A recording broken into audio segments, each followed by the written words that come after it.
वासी जी प्रेजेंटेशन में ही जाके प्रेजेंटेशन दे दीजिए ना, प्रेजेंटेशन बंद हो गया।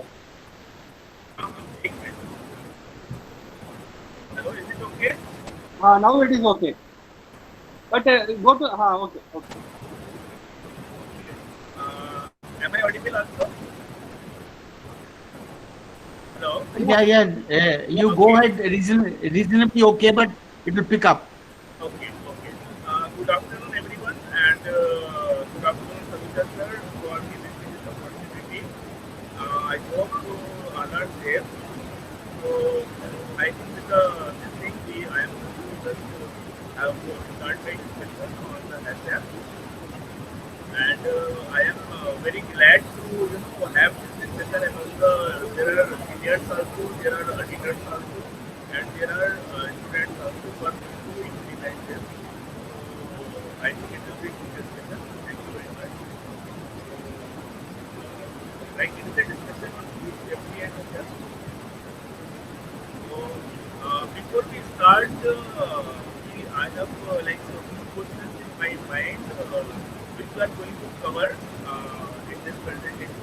Like what is food, what is food safety, why food safety is important, what is HF, how HF is implemented, who is responsible for implementation of HF, and who is responsible for maintenance of HF.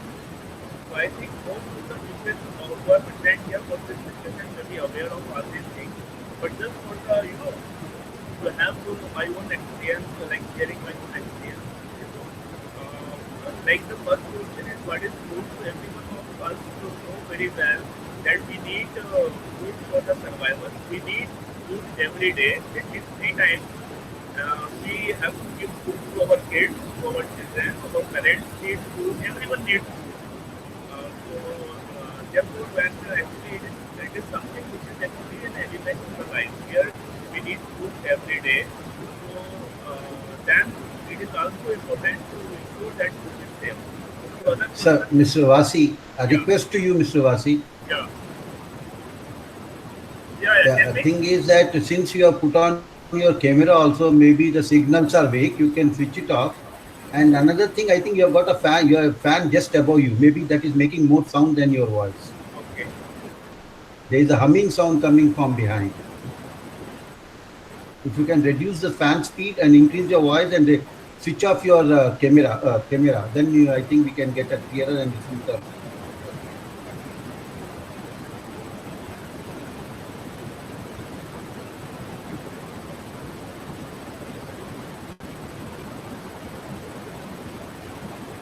Vasi, you remove the headphone pin and again put it again in the laptop. Pardon?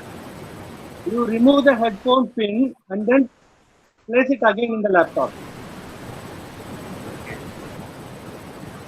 Completely remove it. Unplug it. Now. From the laptop also. I have took it out from the laptop also. Okay. Now insert into the jack again. Yes. You remove. Okay, is it okay?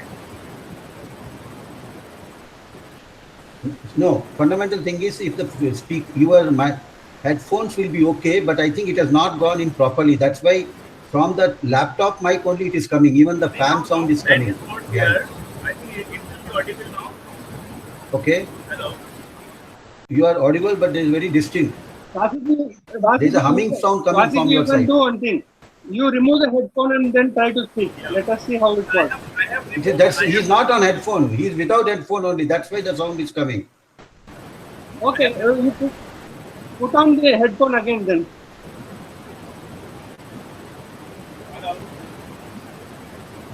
Hello. No. Sir, please remove the headphones jack from the laptop and insert again. Yes, inserted, sir. You select headset with mic. The second option, the next option, with microphone.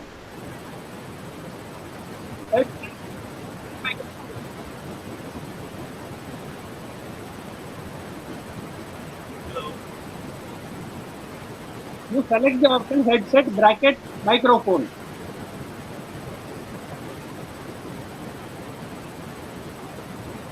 From here it will be done. You remove the gas and put it again, it will show a pop-up will come. You select headset, bracket, microphone. Hello. Now it is clear. audible. Now Okay. it is very clear. Exact. Okay. Thank you very much. Okay. So 1 minute. So now you come with your presentation. Okay. Okay.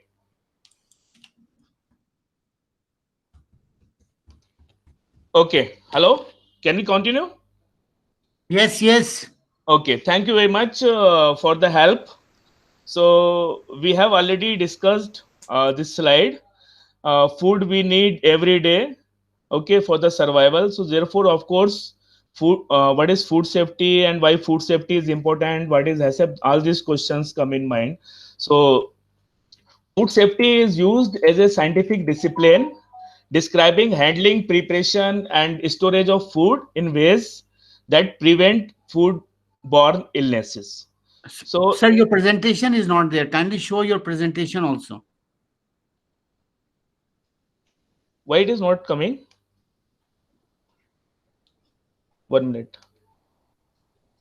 You 1 minute. 1 minute. This presentation is not coming.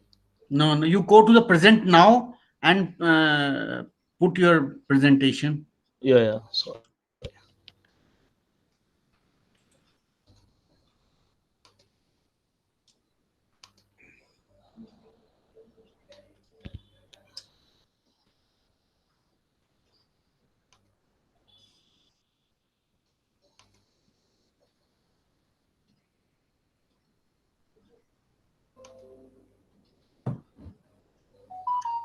Is it there? Yeah, now it is there. Please start now. So, okay, food safety is used as a scientific discipline describing handling, preparation, and storage of food in ways that prevent foodborne illnesses. So, because there is always a possibility of foodborne illnesses whenever we are taking food, therefore it becomes mandatory to that we ensure that whatever food we are taking is safe. And in general, it is a general assumption that food safety is everyone's business. Food safety is everyone's responsibility. But what I feel the most important thing that there should be a commitment from the top management, and it should be primarily the responsibility of the top management, because if top management will feel that they are responsible for food safety, it will definitely result in a food safety culture. So now, why food safety is important? Next question is, what will happen if unsafe food is supplied to the market? There will be definitely strict actions by the regulatory bodies. There will be loss of customers. There will be loss of consumers. There will be definitely loss of market share, loss of market reputation. And if a consumer dies after eating unsafe food, which is supplied by a particular company, of course, we can say that organization becomes a killer if they are not seriously taking food safety norms. Then question comes, how can an organization ensure that each food item supplied by it is safe consistently? So like food safety is not a one day business. It has to be ensured day in and day out.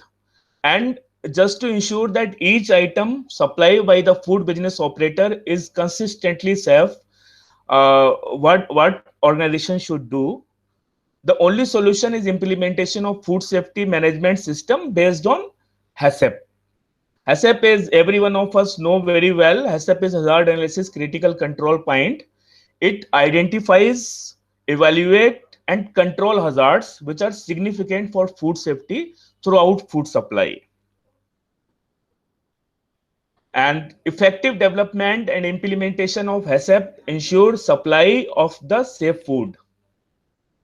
Contrary, if HACCP has not been developed effectively and or not implemented effectively, there will be a permanent risk of supply of unsafe food. So means if food safety system has been done only for the auditors or only for the certification purpose, it will not help. It will never help until and unless it has been implemented properly by heart, by mindset, then only it will give confidence to the consumers, confidence to the top management, confidence to everyone, to the regulatory body, that yes, it is working. Briefly, like speaking on the history of HACCP, it was started in 1958 when US decided to send a mission to space. Food was an integral part of this mission, and then but there were challenges. They need food which is actually not only having nutritional things, but also it should not create any health issue.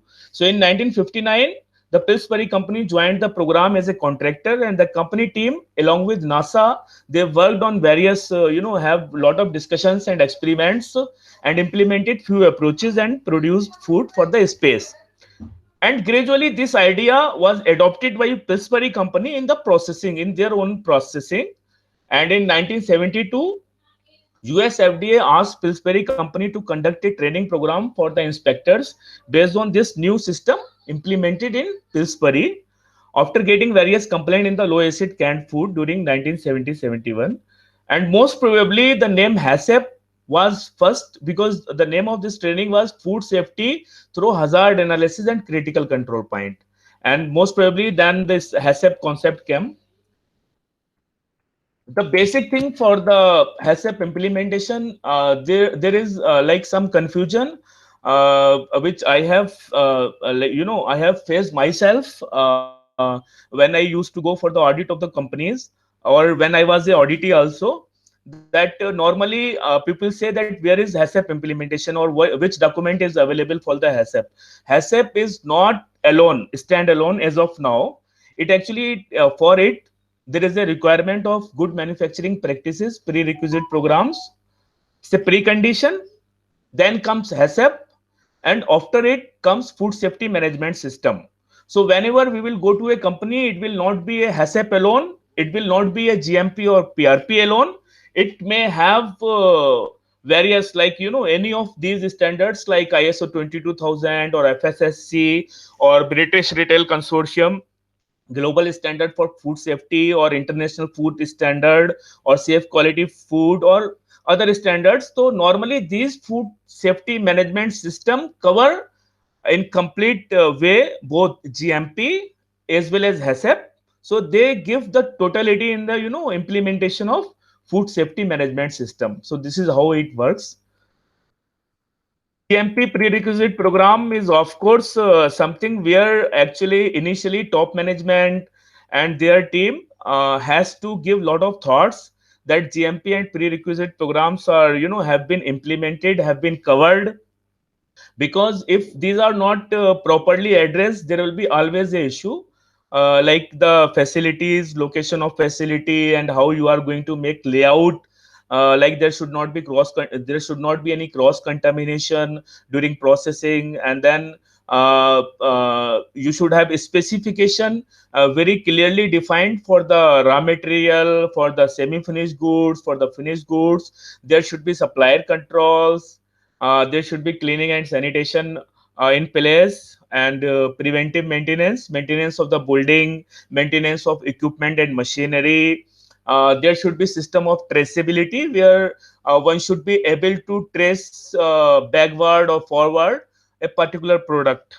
That when there is a product, a person to see the batch number should be able to trace back that which raw material has been used, which packaging material has been used, whether it was tested or not tested, and there are various aspects, and to whom product has been distributed. So traceability is most important. Then comes pest control management, training, and personal hygiene. So there are many other things. So in the GMP and PRP, these things are to be addressed. I would like to share something on the training.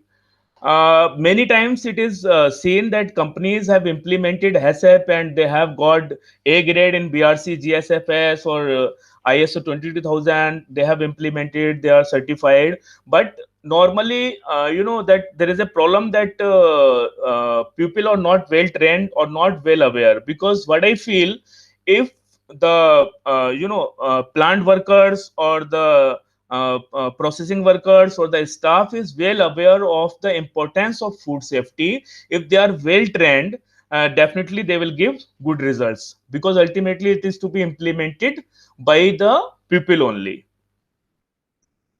And after GMP and PRP comes the development of HACCP plan. It is actually basically in two stages. One stage is actually having 5 steps, and the next one is HACCP principles, 7 principles.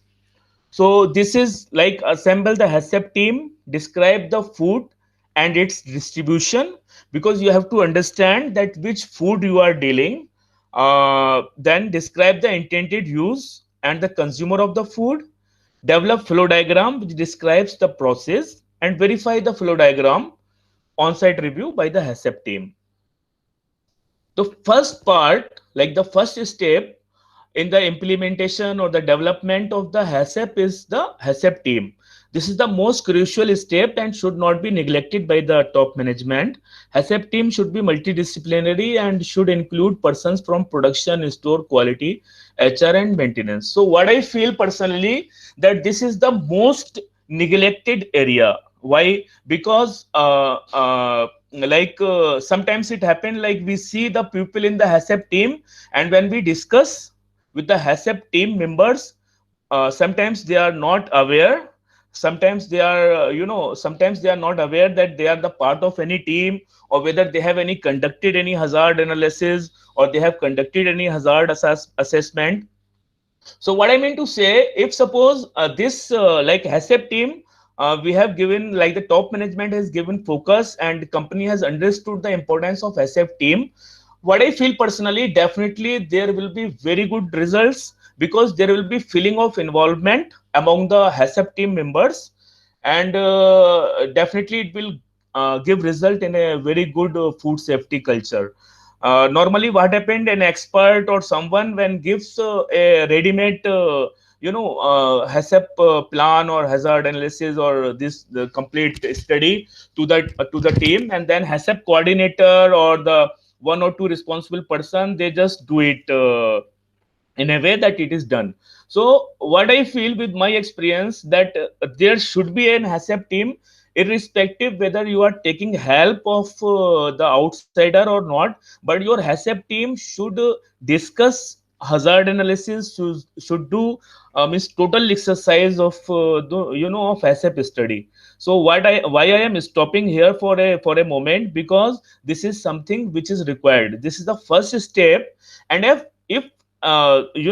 if you have selected your HACCP team members from the different departments, definitely they will give training to other persons. They will have the complete knowledge of the HACCP study, because if you are having the knowledge of HACCP study, you know that which hazard is important, which hazard is not important, which control measure is actually going to result in the unsafe supply of the food. So this something which I respect. I request my that newcomers who are going to join, or who have newly joined, or who are the part of this HACCP study, I request those teammates, that they have to understand the seriousness of this HACCP team, and they have to ensure that they are more and more involved in the process. Then HACCP team itself has to describe the food, its ingredients, process methods. So that's mean when multidisciplinary team come together and they discuss food, they discuss ingredients, they discuss processing methods. So they will definitely discuss this thing with other members of the company, like other staff of the company, to the plant workers. So it will be a very good dissemination of the concept of the food safety. And then they have to do the distribution of the food, whether to be supplied at ambient temperature, frozen or refrigerated, whatever, because your HACCP study will be depending on the your study, how you are going to describe your product. Then HACCP team has to describe the intended use and the consumers of the food. That's mean whether it is for the industrial supply, whether it is a retail supply, or it is a bulk supply, or whether consumers in general are there, or any particular segment. For example, you are going to supply baby food, so of course your risk will increase. You have to do your study accordingly. Hope I am not too fast. Hello. No, no, you're right. Okay. You're right. Okay. Okay. Yeah, I would say you are going well, please. Okay. So now comes Vasiji, if you feel, you can switch on your fan if you're feeling hot. Okay. Thank you, sir. Now it is on mic, so you can switch it on, sir. That's right. Thank you. So, then comes to develop flow diagram. So here also, with my personal experience, I will request that the top management or the senior management of the company has to understand the importance of this step. HACCP team members have to sit together and they have to describe each and every step of the of the process. So and then they have to do a on-site visit also. So just to check that whether any step which is actually mandatory or which is actually not mandatory, each step has to be covered in the flow diagram. So on-site review of flow diagram is mandatory. So it is not for the documentation purpose alone. It is something which is required, because if suppose you are going together as a team, definitely a lot of inputs will come. There will be feeling of people will feel that I am playing an important role in the implementation of food safety. When this feeling will come in the mindset of an individual, it will definitely give you very good culture. So it's like on-site flow of the flow diagram, and if there is any change, then HACCP team can always modify the flow diagram as per the inputs of the team. They can always take help of an expert if suppose in some area they are lacking. So when stage 1 is completed, where you have your product described well, where you have your team ready, where you have made flowchart, so your everything is ready now to go to stage 2. Stage 2 is actually 7 HACCP principles, which are so much common in all over the world as a globally. It is something which actually it is acceptable by the regulatory bodies, is acceptable by the trading associations, traders, by the manufacturer association, by the consumer. Everyone is is like it is accepted. It is actually described by the codex. So worldwide, these 7 principles as of now are people are always confident when they implement this. So principle 1 is conduct hazard analysis, because the whole HACCP study is only in 2 parts. It is like do hazard analysis and then determine critical control point. So conduct hazard analysis, determine. So yeah, I think you will be aware of this. So we will be just discussing it further.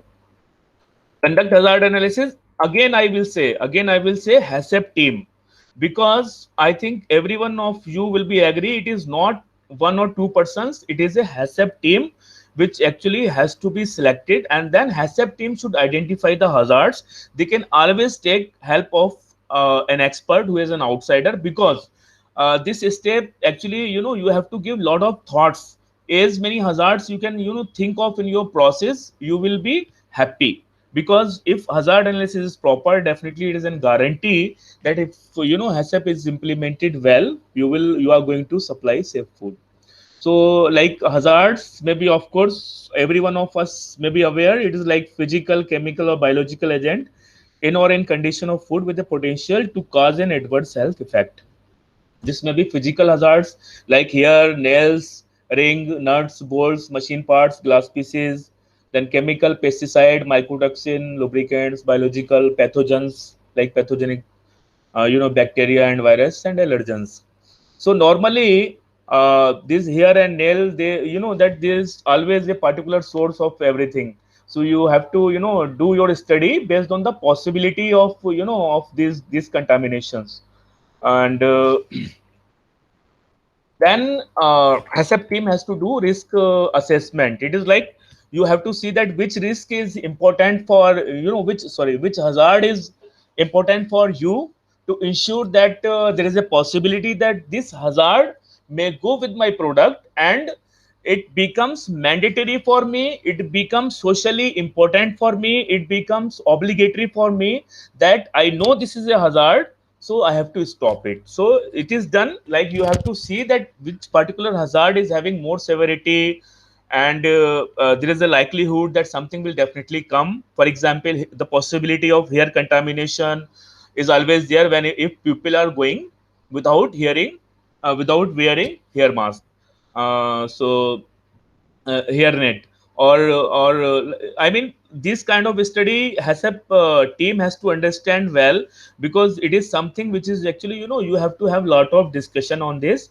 And then outcome of this study of this risk assessment will be like you will be having only those hazards which are really which are actually significant, and where you have to give your focus to ensure that your food is safe. Then comes a critical control point. So once hazards are identified, and you now know based on your hazard analysis that which hazards are, you know, significant in your processing, in your product, and you have to ensure that these hazards are to be controlled. Then next step comes critical control point. And if here we may use decision tree, it's a normal practice. So CCP is basically a step at which control can be applied and is essential to prevent or eliminate a food safety hazard or reduce. So there are maybe three steps at CCP, three results of this CCP. One is it may be prevented, second it may be eliminated, or it may be reduced to an acceptable level. Normally CCP in general, if we want to understand what is CCP, we can say that it is a last step for a particular hazard, like it is a last step for the significant hazard. So that's mean if that last step, that's mean the CCP is not taken care, there is always a possibility that the hazard which has been identified will go with the product. There are chances of cross contamination. So CCP has to be taken very seriously.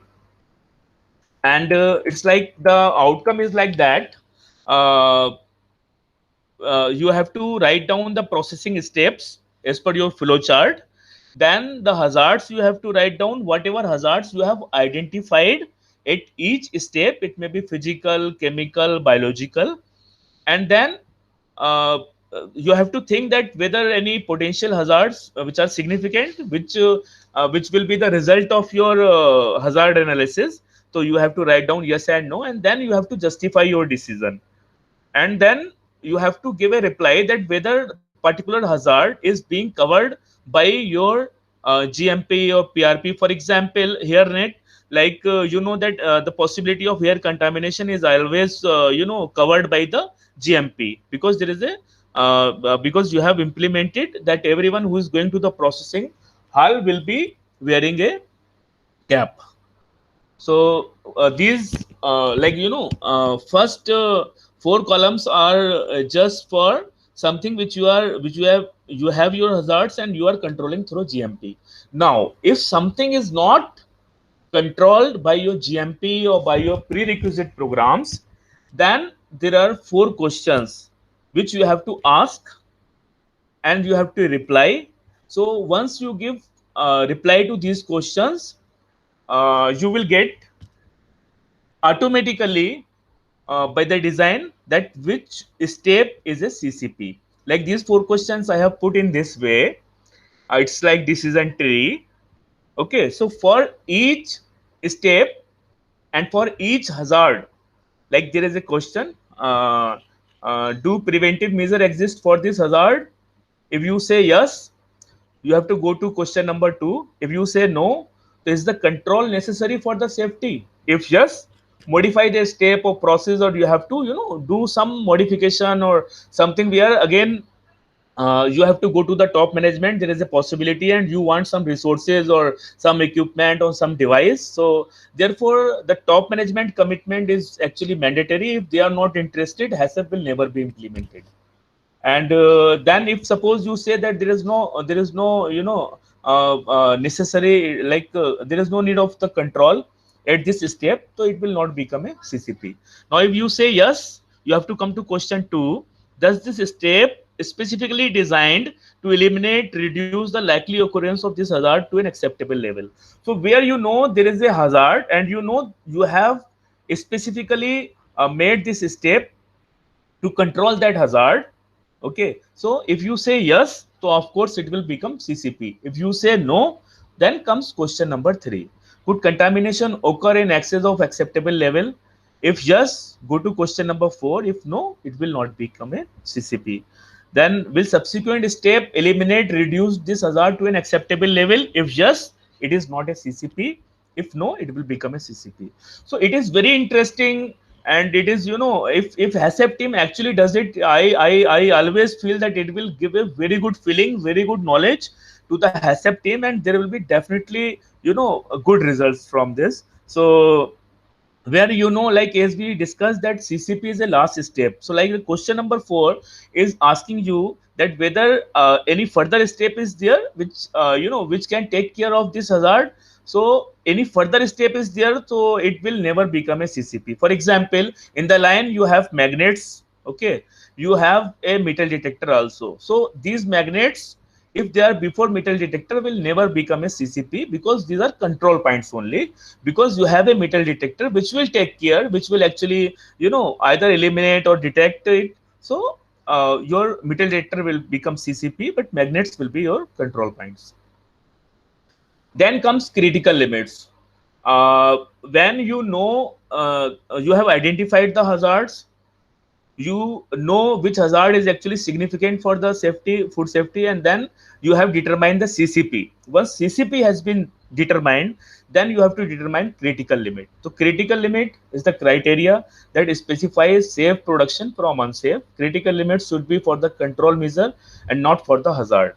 So critical limits will be always like for example, if you want that salmonella should be absent in your product, or so you are not going to make salmonella should be absent as a specification, as a critical limit. It will be always time and temperature. Like critical limit will be always the control measures which you are actually ensuring during that step, not the hazard. Okay, so then critical limits should be measurable, observable, able to monitor in the real time. Of course, if suppose you have set critical limit and you have no, you are not, you don't have any monitoring system, and you don't know how to check that whether critical limits is complying or not. So there is no point in doing the whole exercise or implementing this HACCP. So you should always have like critical limits measurable, observable, and this is something which is actually maximum or minimum value.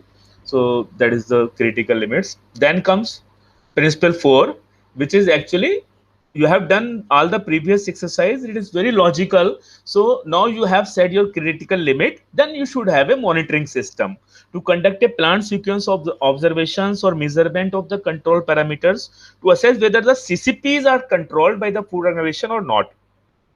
Monitoring is performed to identify when there is a loss of control. So you should know that what will be like your critical limits, what will be controlled, how it will be monitored, what will be monitored, what is the frequency of monitoring. This HACCP team or your expert has to define that frequency is also very critical. That sometimes you have online capturing of data, or sometimes you have to do hourly basis or 2 hourly basis. So like this is actually has to be defined very clearly, that who will check, how it will be checked, what will be the frequency of the critical limits. Why? Because if you are not taking critical limits seriously, definitely it is going to supply unsafe food one day or another day.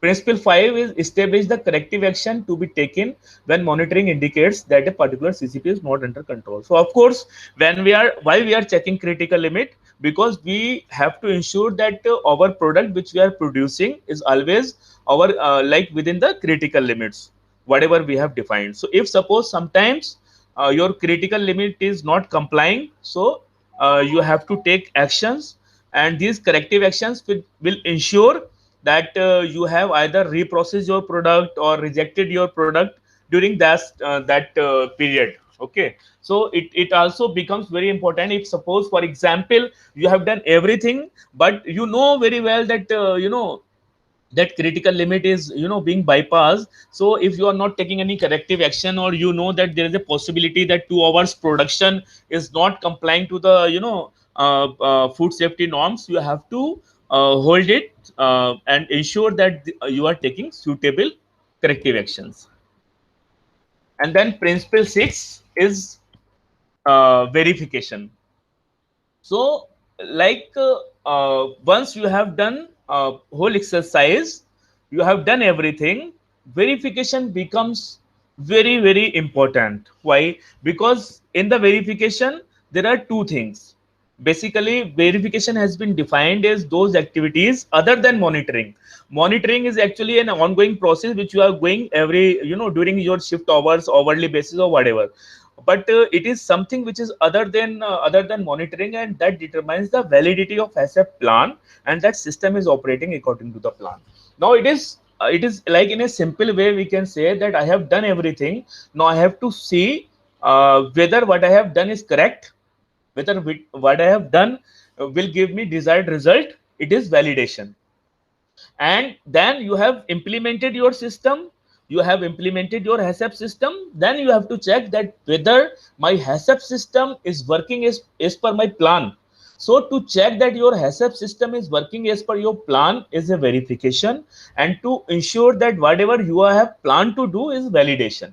So these two exercises are very important, because if you have set your if your critical limits is not fine, okay, and you have implemented it, so it will never help to give you confidence that or to the auditors who are going to visit you, or your customers, or your consumers, or to the regulatory body, that when you are not sure and you are not confident of the critical limits which you have set, so there will be no point to implement this whole system. Validation is very important, where you have to have data in advance, which may be scientifically or technically sound, or something you have to create yourself. And by doing initial validation, you have to ensure that whatever you have planned, okay, your whole HACCP study will definitely will be will give you desired results. And once you have implemented it, then if you are not doing verification, then there is no point, because some SOPs may be some steps may be bypassed with the passage of time, or something you have forgot. So it is mandatory, like if we discuss plan do check act, it is mandatory that you have to check that whether your system is working well, because sometimes that something is bypassed, and you don't know, there is no system of verification, and one fine morning you got a complaint, and then you start checking, and you then that day only you come to know. So it's like a preventive proactive approach. You have to do both validation as well as verification. So verification is done to ensure that HACCP system is being properly maintained. It includes periodic technical evaluation of the hazard analysis. You have to see that whether any new hazard has come, or something based on your own knowledge, or something with the any customer complaint, or something which Then each element of the HACCP plan is to be covered in the verification. Normally it is done twice in a year or once in a year on the on-site review of the flow diagrams. So I request all the persons who are who are the part of the this HACCP team, that never bypass this step of verification, and never stop going for the site review of the flow diagram, because with the passage of time, maybe there is a change in the flow diagram, some step is being bypassed by the operator, or something important is has been eliminated. So there should be on site review of the flow diagram, and all the records should be checked. So, and also it includes that CCP monitoring and corrective action. These are two most important things, because there is a hazard, there is a possibility of hazard, there is a step which is going to take care of your hazard, and that step you are calling CCP. And if you are not taking care of CCP, that's mean you are living with a permanent risk. Okay, so these two normally are checked by some senior persons on daily basis, and then by the HACCP team or by an outside expert, whatever company feel, but there should be verification of everything, so that you should know that when your system is being bypassed, what corrective actions you are taking, and you should have a permanent confidence that our system is working. So verification and validation both are very important. Then comes the last step, which is last principle, which is actually establish documentation concerning all procedures and records appropriate to these principles and their application. So a record keeping system should be in place. Without records, it will not be possible for FBOs to prove that they have implemented HACCP. In case of any issue, demonstrating that principle of HACCP has been correctly applied, and documentation and records are kept to provide as an objective evidence. Now the issue here is actually sometimes people are not aware of the HACCP manual or the quality manual. For example, a company has implemented BRC GSFS, and auditor goes there and auditor asks a particular question to the auditee. For example, auditee is from the production. Normally what happened, in general, generally speaking, that production person or the quality person or the person who is not dealing with the HACCP or the BRC is not aware of the particular class, because he has not read the manual completely. So what happened, when that HACCP coordinator comes, he will say, oh, okay, I will show you where it is written. So we have covered this already in our manual, so he will show. But actually this is a reflection that that's mean people are not taking this food safety system seriously. They are not reading it, because we have to feel that this is not something an outside thing. It is something which is actually the part of the process, part of your own process, part of your own company. You have to live with it day in and day out. So more you know about it, more you will have good feeling. So it is actually important that documents and records should be maintained properly, because if you have done everything and your records are not properly maintained, or you are not taking care, or you are not taking records seriously, your HACCP system or your food safety system or your IFS system will never help you. Because for example, you have implemented IFS, auditor came for 2-3 days, there was audit was very good, okay, you maintained everything in a very good way. Auditor is coming only for 2 days or 1 day. Next, like the rest 363 days are yours. So it is not only for the auditors, it is for your own system. You have to ensure that your system is working consistently 365 days, 24 hours, minute by minute, day in and day out. To ensure this, you have to implement food safety system properly, adequately, and you have to take care of your records and documents. Like there are a few examples of documents like this: the HACCP plan, and then HACCP study including list of hazard analysis, determination of CCP, standard operating procedures, standard sanitation operating procedures, work instructions, training needs, training calendar. There should be policies, which is actually part of prerequisite program, or GMP, like the plant policy, where you should have a clear-cut defined policy that what precautions are to be taken when a visitor or someone outsider is coming to the plant. You should have needle policy, you should have tools policy, you should have glass control policy. So these you should have wood policy. So like these are policies like ultimately going to give you make your foundation very strong. But the thing is actually it has to be taken seriously by the top management, as well as by the team members.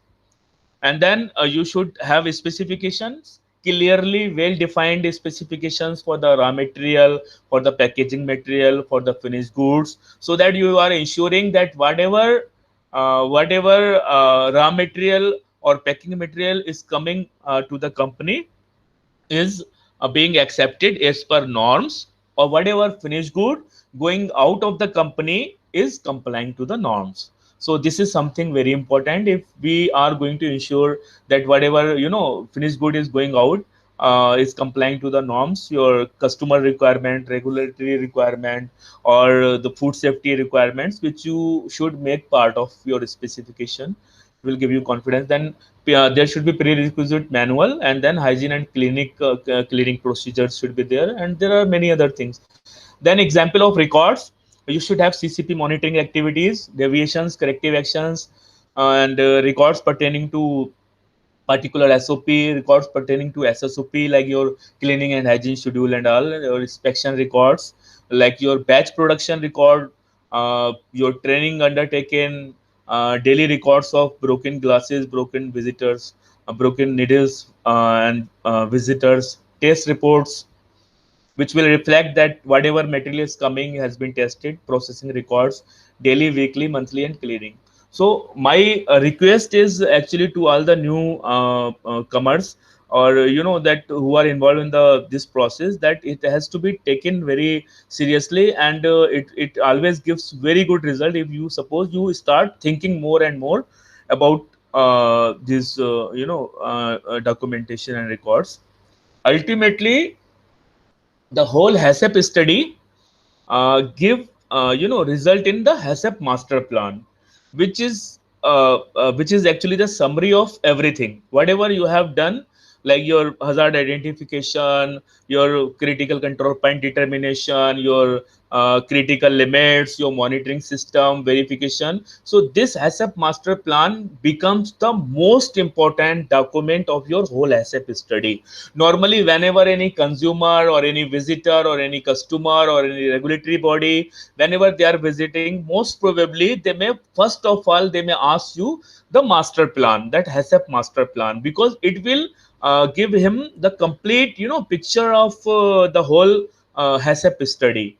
Because for example, it includes processing step, which step is actually is a CCP. Then you have to number the CCP, so you should know in your processing how many CCPs are there. So normally one should not have so many CCPs, because ultimately it will depend on your study. But your study should be done in such a way that you have to ensure that you have done your whole analysis or HACCP study properly, logically, and scientifically. So then this CCP number, then you have to describe the hazard, that with this CCP, which hazard will be controlled, whether it is a physical hazard or biological hazard or chemical hazard, which hazard you are going to control with the CCP. Then what is the critical limit, like what you are going to do to ensure that your CCP is always under control, you are taking care. Then there should be monitoring, what will be monitored, how it will be monitored, whether you are going to use any device, or then device should be calibrated, or you are going to have a person who is going to check everything. Then that person should know what he is doing and should have perfect knowledge. Many times when I visit to company, like earlier I used to visit to company, when we used to ask the person who is actually taking care of metal detector that what is your CCP, many times they are not aware. They are doing their job perfectly, they are doing everything, but they are not aware that what I am doing is a CCP. So this is like something where actually which will come with the more and more training, and people should give respect to the food safety. So the person who is doing this job, like who is the first person who is actually responsible for monitoring, has to be well trained. He should have very good mindset with respect to the food safety, and he should be a person who you have to trust, and you have to check it again and again, that this person actually, or the system, if you have put any system in place, or anything computer or something you have designed, so you have to validate it. Okay, so monitoring is actually what you are going to do, how you are going to do, what is the frequency, and who will do it. And if suppose there is a deviation, what will be the corrective action? So many times what happen, the role of the person who is monitoring, his role stops up to checking, and then corrective action, definitely seniors get involved, like from the quality team or from the production team or the plant manager, or depending on the situation it involves. So definitely in the corrective actions seniors will involve, and then there is a verification that how you are going to verify your the whole system that your this HACCP master plan or the CCP monitoring is working well, and then what records you are going to maintain. Because if you are not maintaining records, that means you are not doing any activity. So this is the discussion, and ensuring food safety is a habit, a culture, constant collective efforts which never end. Thank you. Thank you, Vasiji, for very comprehensively and very well covering the topic HACCP. It really reflects the presentation of a practitioner, that you have Yes. covered all the aspects, that what points we should keep into the mind, starting with the need, then history part of it also, and then the stage 1, stage 2, and particularly at the implementation level, like involvement of top management, training, and then what mistakes normally at the production level we keep on doing. So thank you very much. We'll keep it open for the Thank you, sir. discussion also. There are 2 or 3 questions are also there, but in meantime I Yeah. will request some of the senior people, like Appaji Rao is also there. He's good trainer also. So besides maybe Yeah, yeah. like what you mentioned, that there is a need for the training into this. So I will request Appaji, if he's listening, that you kindly add up that what is more, like he made a very important point, that the management, it becomes the responsibility of only quality man or one man to see that the HACCP system is there, but practically the teamwork is not there. And how the training, particularly for the young people, I request for inputs of Appaji. And in meantime, I request all the students to send the queries through chat box. One question I have already received from Ankita. She wants to know examples of CCP with relevant to industry specific. So, Vasiji, if you have some, you can prepare on that. In meantime, Appaji will add up into this. Thank you, Appaji. Okay. Thank you, sir. Good evening, all those who are present, and my congratulations and well stated to Mr. Vasiji. Sir, your presentation was very well explained, and your templates are good, quite good. But there are slight things, the way you have presented, there may be a confusion in few people's minds. So I just want to eradicate those confusions only. That's only my role presently. Yes, sir. One thing for the benefit of all, BRC is no more a British one. It has been bought over by Canadian company. It is no more BRC. It is now called BRC GS. You might have heard of BRC GS, but the full form is not British Retail Consortium. The full form of BRC is for the benefit of everyone, brand reputation through compliance global standard. That is the full name of BRC GS now. It has got nothing to do with British Retail Consortium anymore. British Retail Consortium is no more into it. It has been bought over by Canadian company. It is now called Brand Reputation Through Compliance Global Standard. That is a full form. So that is for the note for everyone. Rest all, I think, as far as HACCP is concerned, it has been very well stated. One thing I would like to little add on before anyone who goes into start of this HACCP, the team when it is formed, and which has been very well explained by Mr. Asgar, has to first define their scope of HACCP. The word scope of HACCP means where in my organization that my HACCP study will start and where my HACCP study will end. Because HACCP as a whole is right from the farm to fork. But most of the organization never cover all these things. They cover only for a point where the raw material is received at their plant, and from where up to the point only where they dispatch. They don't cover up to consumers. So the flow diagram which they mentioned should cover the scope first. The flow diagram indicates indirectly the scope.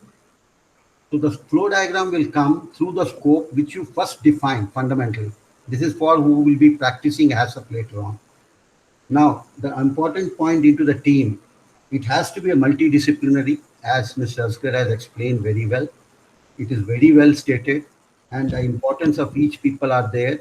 Now, one important point to understand is the team is formulated to conduct hazard analysis.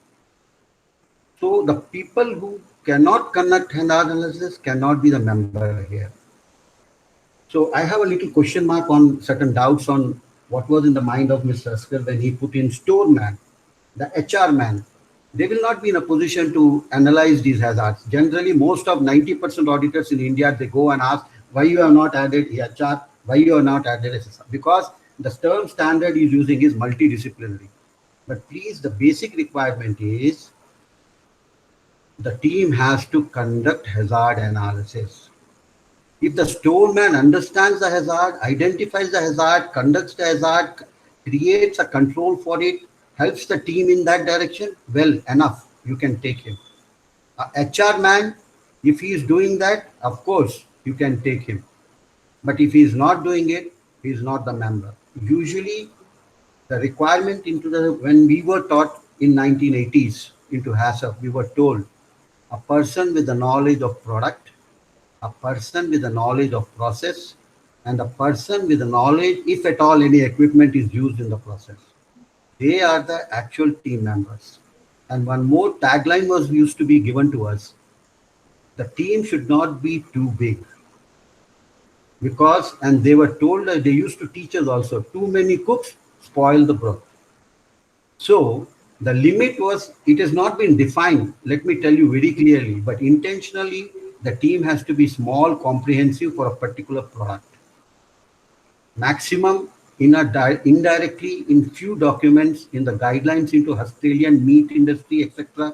You can find it is clearly fixed as 4 to 6 people only. That is the only diagram, the documentary evidence where you can find in Australian meat industry as a guideline. But nowhere else you will find these figures. But that's what is the intention. It should be small, specific, with the knowledge of product, with the knowledge of process, and with the knowledge of equipment which is being used for manufacture. Then the next into it, the template was too good into hazard identification and all, and you have clubbed the decision tree template to that is very good, very well done. And I have only one question. There is no wrong mistake in Mr. Asgar's wording, but the thought process goes wrong because the question number 1, it is not preventive measure. If you look into the codex decision tree, the original or even now into the codex documents, the terms are control measure, not preventive measures. Please rectify that. That gives a wrong meaning into it. It is a control measures. Do we have a control measure? The preventive was added later on just as a colloquial and it was being explained into it. So my dear friends, all of you in the decision tree, the first Q is not preventive measure, but control measure. Preventive is being added later on for the people to understand, that's all. The rest all is fine, well explained. And I just want to add one word into the monitoring term. CCP is very well explained. But there were some questions and then they was not properly done. Typical question, usually people say, how many CCPs you can have? So that's what Mr. Asgar was trying to explain a little bit. For a flow, and he said you should not have too many. That's very right. He's very right into saying that statement, there should not be too many CCPs for a particular product which is being manufactured, any product. Okay, general question to make you understand, there are 3 typical types of hazards. And he has also explained the last step which is controlling the hazard is your CCP.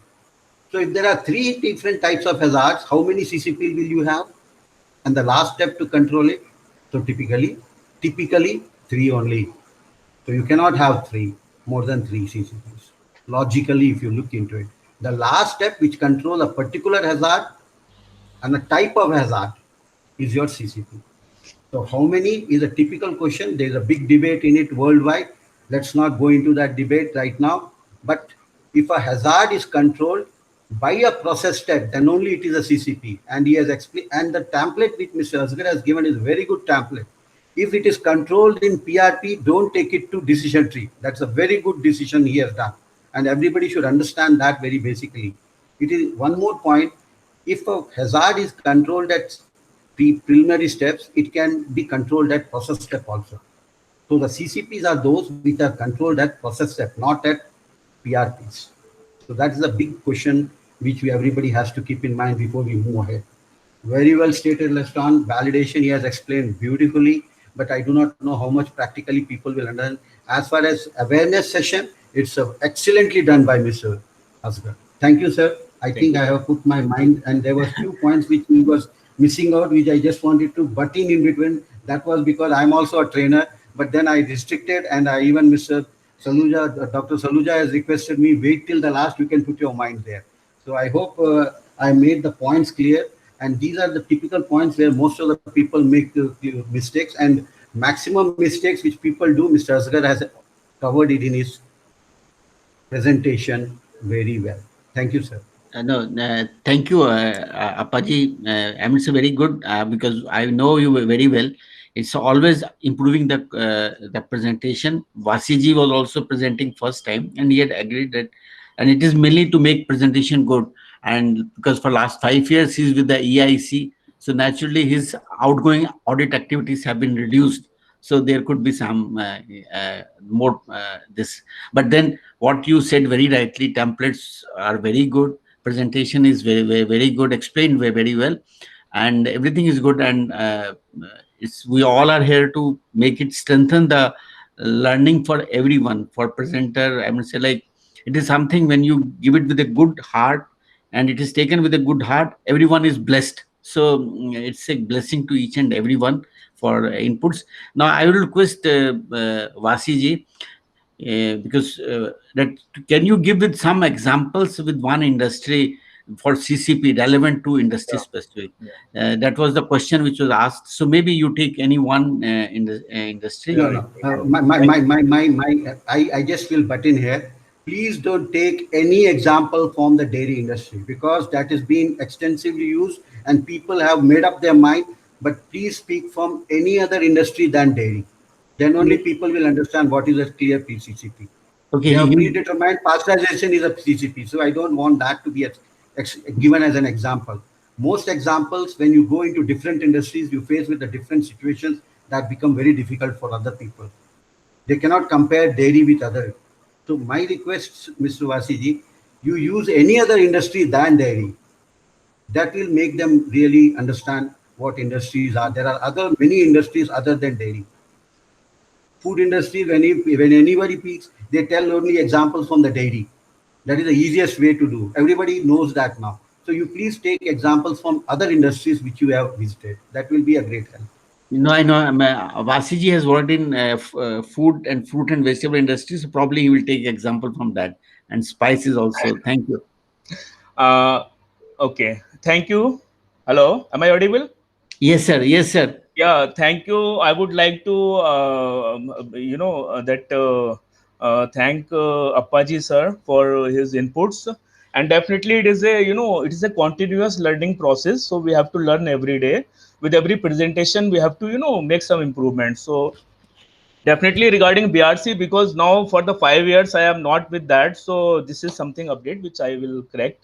And regarding the HACCP team, as you already explained that whether HR person is to be taken or not, it is actually a debatable issue, because HR plays an important role, but it depends. Actually, it may be, we may not, or we may be, taking it as a member. Why? Because what I feel when I was a HACCP coordinator, what I feel that because the plant workers, they work mutely, but they are the person who are actually implementing our HACCP thing.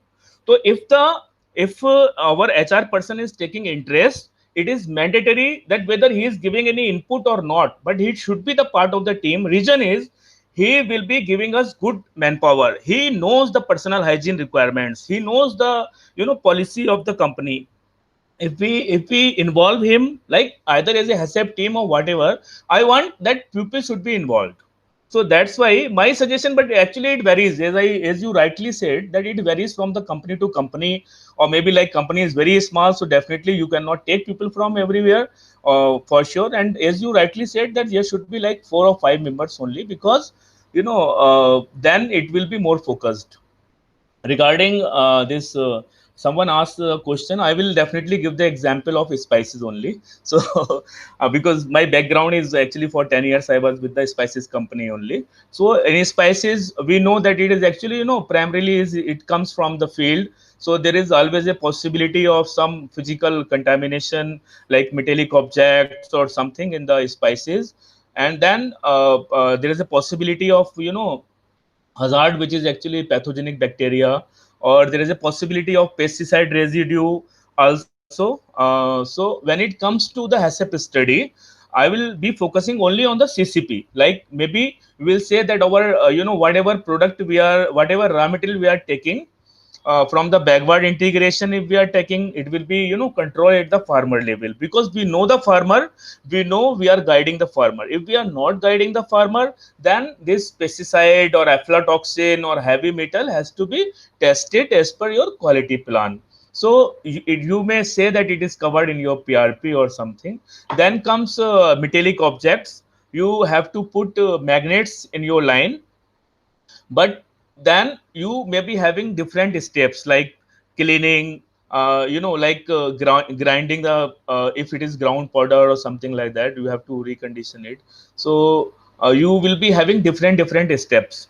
So you have to see, normally in spices, whatever you have done, you should have a metal detector. In general you should have a metal detector which will become your CCP for the metallic objects. For the metallic objects you should have a, okay, but it is not that you will leave everything to metal detector. You have to definitely ensure through your prerequisite programs, through your control points, that you have magnets in the line wherever it is required, and these magnets are reducing, actually eliminating or preventing the entry of the metallic objects. So then ultimately you will have a metal detector which will be called, which is normally called a CCP. So in the spices, then your pathogenic bacteria, it becomes like salmonella, E. coli, asorius, shigella, anything. Like there is always a possibility of coliform salmonella in the spices. So you have to sterilize it, or you have to do ETO treatment. Whatever, some companies don't want, ETO, sorry, some countries don't want ETO. So you have to see that what is the target, like which country you are going to supply, whether what is the, sometimes something which is actually very common, like the sterilization is very common. So for sterilization, you know that there is always a risk of, if it is you are doing overheating, the volatile oil will go out.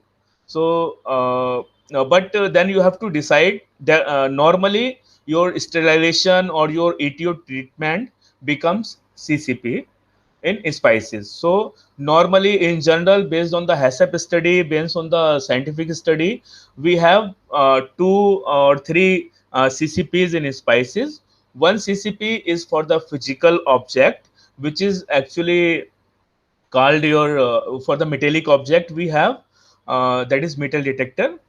We have safety screening also as a CCP, because something which you are, but it is actually debatable, because for the whole it doesn't work, or it is, it depends on the perception, how you are going to put it. But normally if it is powder, then definitely safety screening is also a CCP for the physical things, like some paper shred or something which is actually above the size of your powder. So you have to normally ensure that it is not going along with the product.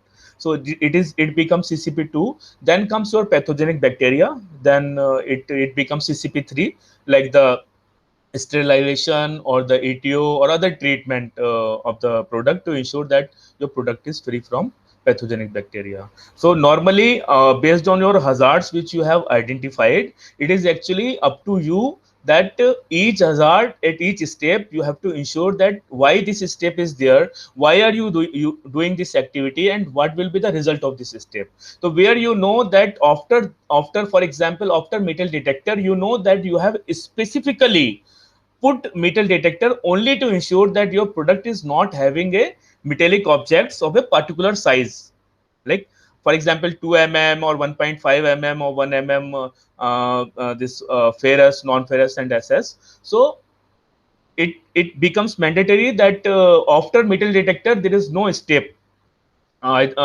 which is ensuring that your metallic objects will not be there. So whatever last step you are having in a process for a particular hazard, that will become CCP. Thank you. Hello. Hello. Yeah, Ankita has asked, does magnets check aluminum or copper parts? And Mr. Tarun Anand ji has asked, in spice industry, how drying and roasting process is a CCP? These are the two questions, particularly Yeah. aluminum and copper, and then the drying and roasting process. Actually, magnet will not take care of aluminum and copper parts, and magnet will take care only of the iron things.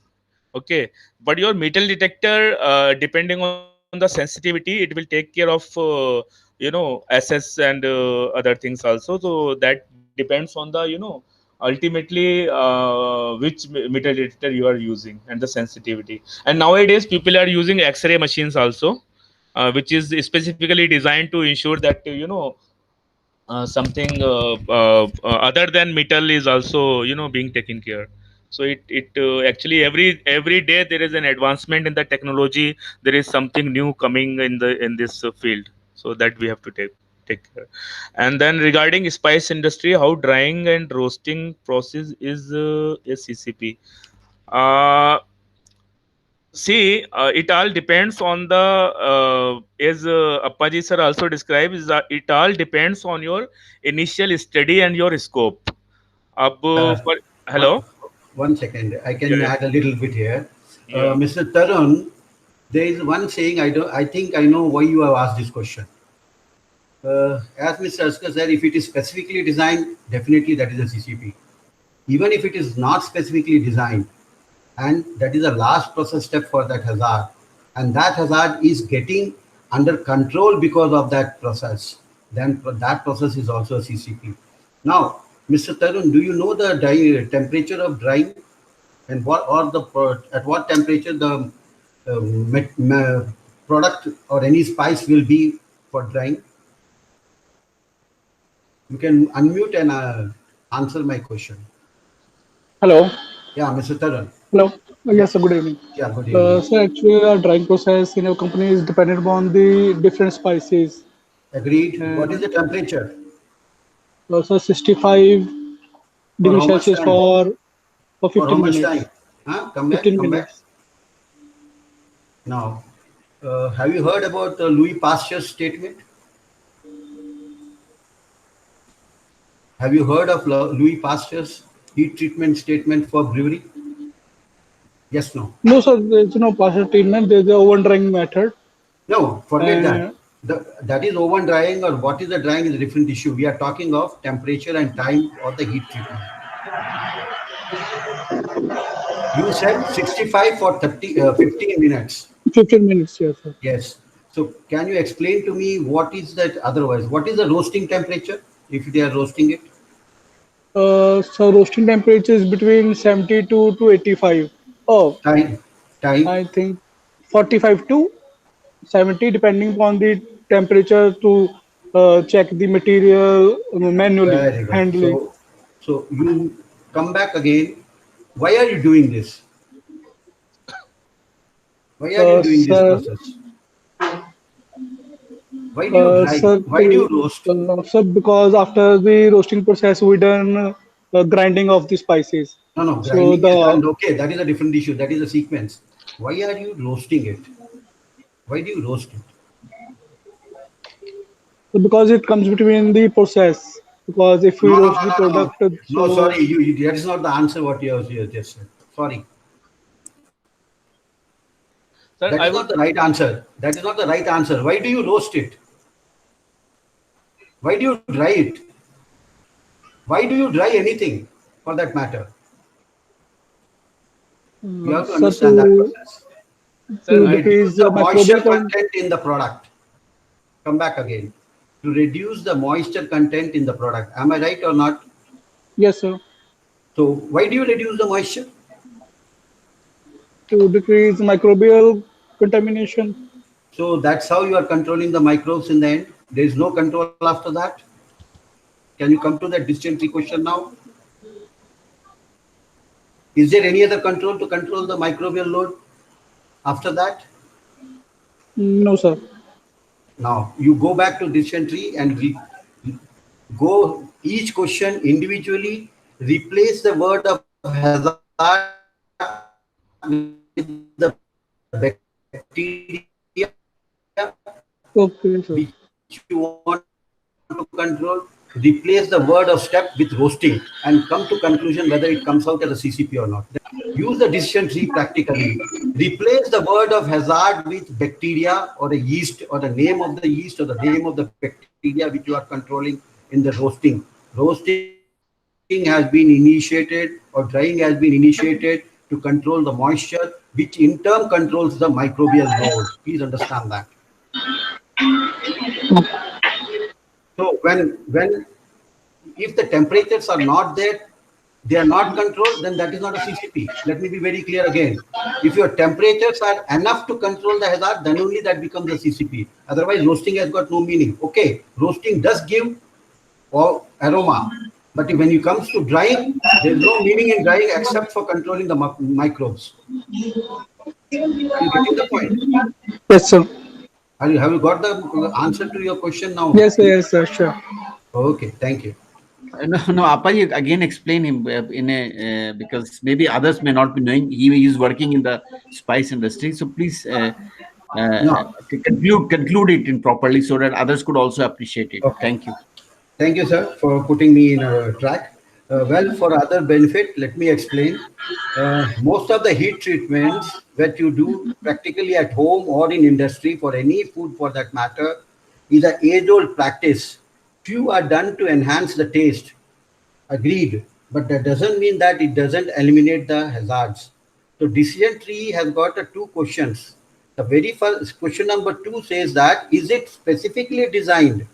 Okay, if it is specifically like you say, I am pasteurizing to kill the microbes in milk. That is specifically designed. So that is a CCP, no doubt about it. But in other cases, suppose I say I am baking the cake. My baking of cake is not to kill the bacteria. So baking process step is not specifically designed to kill bacteria. The baking step practically is to poof the bun or a cake into a larger volume and thereby make it tasty. So it is a taste enhancing activity. But then the temperatures are such in baking that they do kill the microbes also, and there is no step further than that which can kill the bacteria. So ultimately, if you go to question number 4, is there subsequent step to eliminate the hazard? If no, then that is your CCP, which Mr. Asgar has shown in the dysentery. So baking dough is not specifically designed to kill the microbes, but it does help in controlling the hazards to a required level, and it is making safe apart from making it poofing and baking, which is the requirement of the process. So baking, which is a heat treatment, invariably becomes a CCP for microbial hazards, not for physical, not for chemical. Is the point clear to everyone? So heat treatment indirectly, if the temperatures are correct. So before we say, we should clearly know in the description, in the hazards, at what temperature those hazards are eliminated. So we should have a knowledge of microbiology also here.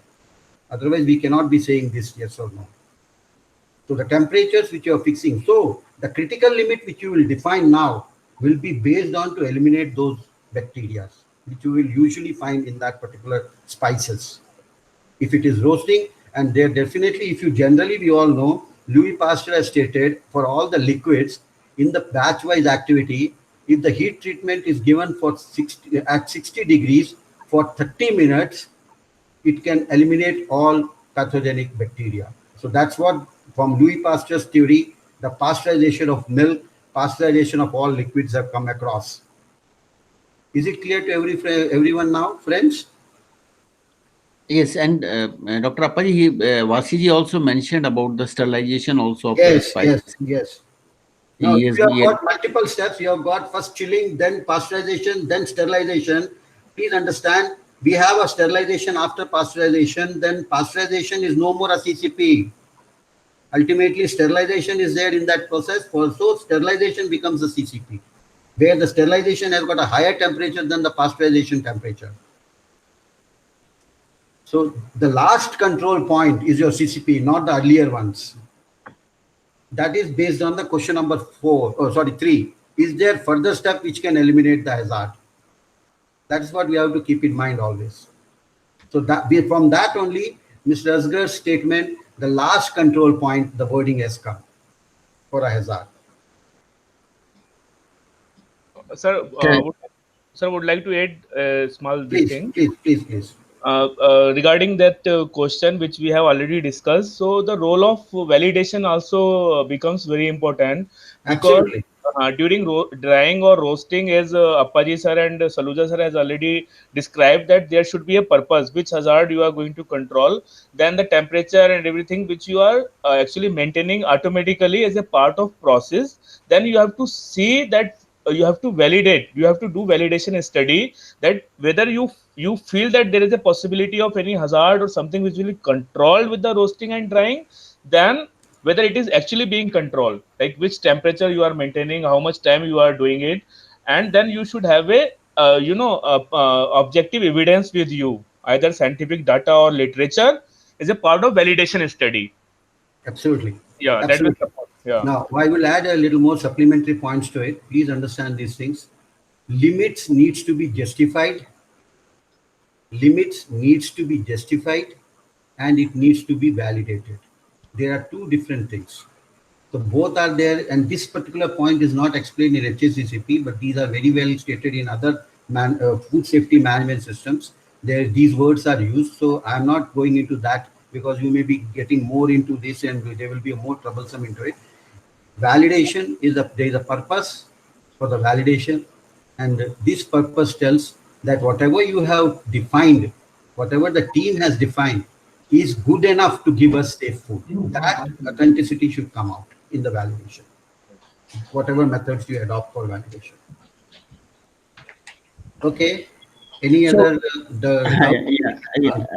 Vasiji, do you want to add up anything? What I want to submit is particularly not going to debate particularly Appaji.